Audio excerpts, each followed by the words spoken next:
Good evening, everybody. So I had my 10th session today of Akawa, Accelerated Kundalini Awakening. Firstly, we did an EFT tapping session. Apologies for the fan, but it's super hot today, super hot. 36, 37, 38 Celsius. Yeah, when I went outside, it feels like almost like in a light sauna. Just the air is so much warmth in the air. So yeah, we did EFT, and I really liked it.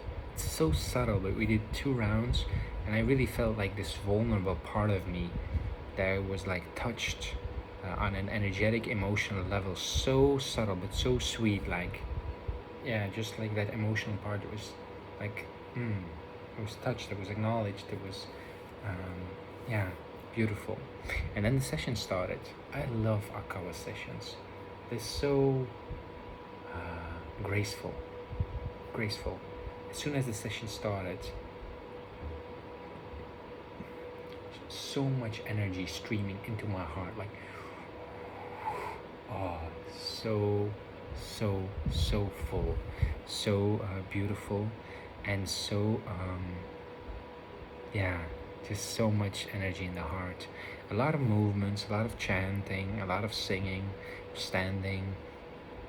I was dancing, flowing with the energy, and then there were beings that were around me, the image that were beings around me, connecting to me with this cord, and I was just feeling that was so strong. And then I sat down, I opened my eyes, or without opening my eyes, I don't remember this fully, but I was just reaching out and feeling the participants that are also there, and just feeling into their energy body, feeling it was happening all by itself. I was not doing it consciously. And yeah, throughout the session, just so much was being felt on an energetic level. I was also quite tired, so honestly, I was just sometimes lying there, and there was so much information coming and going, and coming and going, and coming and going, like a story, an image, an insight, just so much. There was this thing about my mom as well. I don't know if I told about this before, but last year, was it last year, 2020 or 2021? It was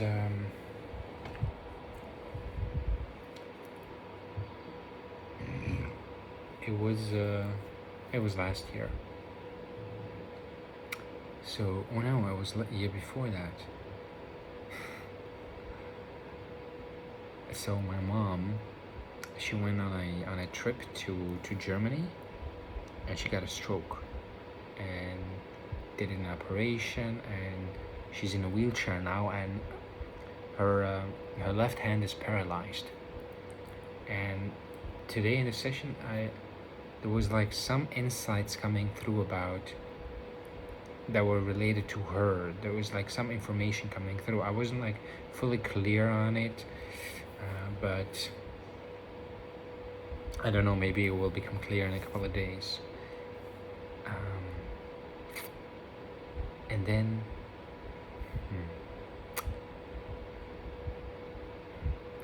there was this point that came where my body started to talk, light language started to come through, light language. And then the second time, I saw a woman that I know, a woman. Firstly, I saw somebody that I have in my life now, and was let her go. And I saw another woman who I also know, and I saw myself getting in a car, driving to her, having interactions with her. There was this image of almost, it was very strong visually.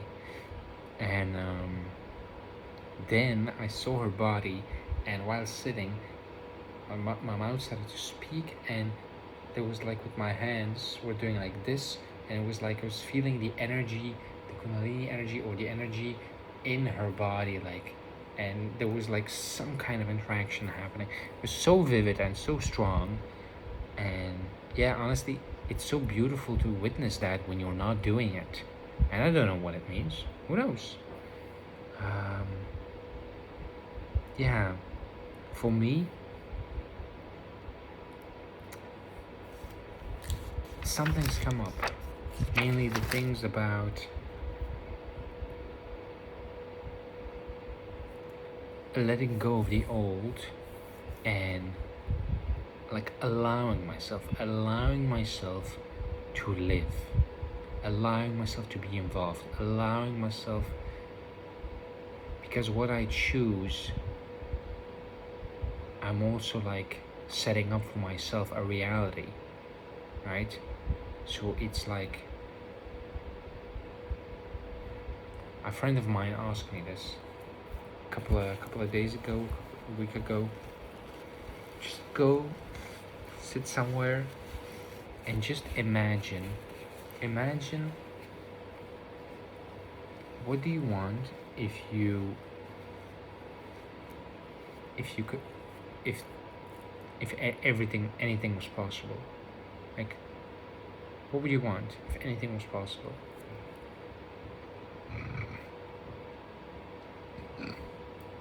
And it's very interesting to go from who you were and being what you are.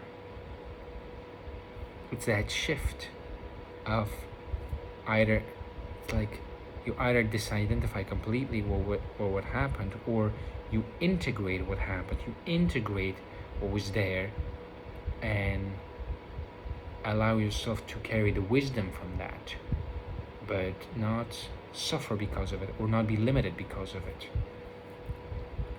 In a way, it's about trusting completely and being yourself completely. It's so easily said, but it's yeah, there are, like, in the body, in the mind, these inherent fears that are there, and yeah, that you really need to become aware of, to give time for integration, to look into them. And yeah, I'm really curious to see, because this is week 3 of the Akawa intensive. Next month it's gonna be pranic retreat, and then Akawa facilitator training. Really curious to see how that will go. Honestly, it's yeah, it's really like, I really feel like there's this acceleration, and some part of me wants to hold on to the old and also do the new things, but I also have this recognition: just let go of the old, and be open to enjoy the new, be open to experience new, be open to discover the new, to discover it. Because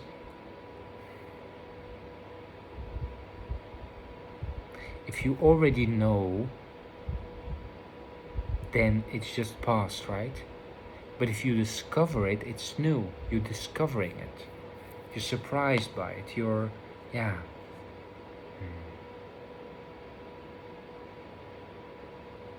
Being in the flow of your life. Surrendering. Yeah. I feel so grateful to be on this journey, to be able to share my experiences like this, to have a group, a community, to be able to relate. I feel very supported, and I feel very much like I'm exactly where I need to be. And it's all just one thing setting me up for the next thing, for the next thing, for the next thing, for the next thing. And it's constantly like, yeah. Really curious to see. I don't know where, like, from these sessions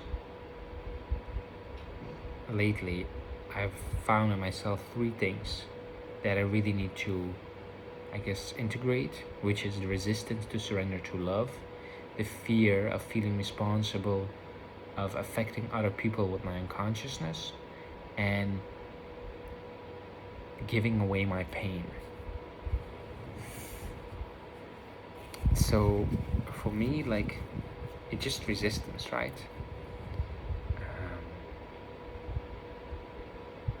Yeah.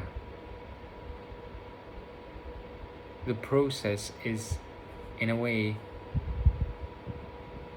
there's this tendency to almost feel like, hey, I'm here and I'm doing this and I'm doing this and I'm doing this.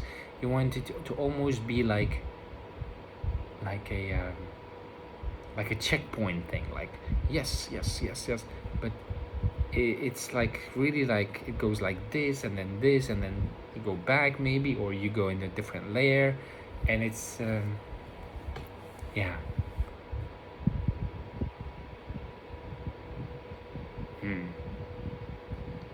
Today I had my second consultation with Martin Ball about the Bufu ceremony, and he talked about me, about a couple of things, about what things I should look for, what things I should be mindful of. And yeah, in the future, if I'm gonna do Bufu, I don't know if I will do Bufu, because last time I did it because I felt really calling. So if I will feel the calling, I wonder how it will be like. It's really, yeah, it's really a blessing to be able to have the time and space to do these kind of things, to have the freedom to devote so much time to this process. Such a blessing.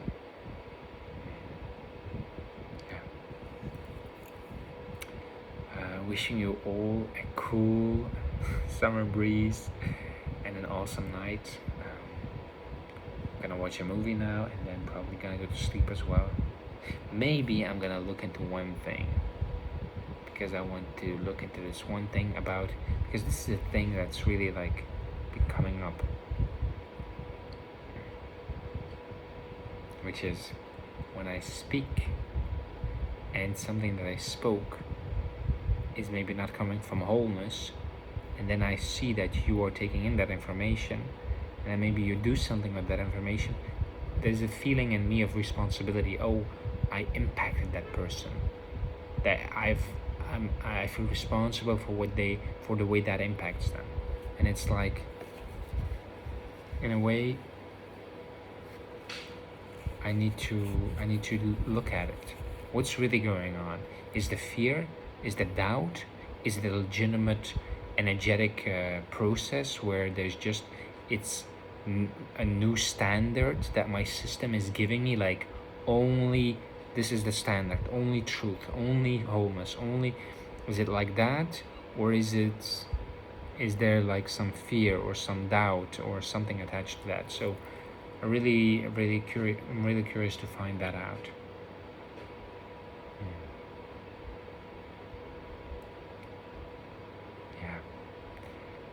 Enjoy your evening, guys, and see you when I see you.